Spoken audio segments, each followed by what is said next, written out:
নমস্কার, কেমন আছো সবাই? আশা করি তোমরা সবাই ভীষণ ভালো আছো। আমি মৌমিতা চলে এসেছি একটা ছোট্ট ভিডিও নিয়ে। আজ খাবো মাছ ভাজা। আমি যে কোনো মাছ গরম গরম ভাজা খেতে ভারী ভালোবাসি। তবে এই মাছটা দেখছো, এটা হচ্ছিল সরপুঁটি মাছ, যেটা ভাজা খেতে আমার আরও বেশি ভালো লাগে। একটু নুন, হলুদ, লঙ্কার গুঁড়ো দিয়ে সুন্দর করে মাছটাকে মাখিয়ে যখন ছাকা তেলে ভাজা হয় না, তখন তার টেস্টই পাল্টে যায়। আর এই মাছগুলো মাঝখান থেকে একটু চিড়ে নিলে নুন, মিষ্টি, লঙ্কা সব কিছুই মাছের ভিতর খুব ভালোভাবে ঢুকে যায়। আর সেই মাছটা খেতে আরও বেশি স্বাদ, জানো তো।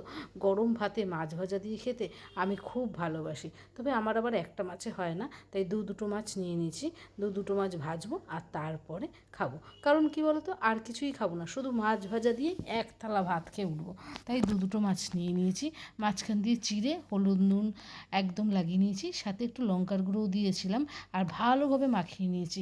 ও, আরেকটা কথা বলি, আমি কিন্তু প্রথমে একদম লেবুর রস ভালোভাবে মাখিয়ে নিয়েছিলাম, এতে না মাছের টেস্ট আরও বেশি হয়।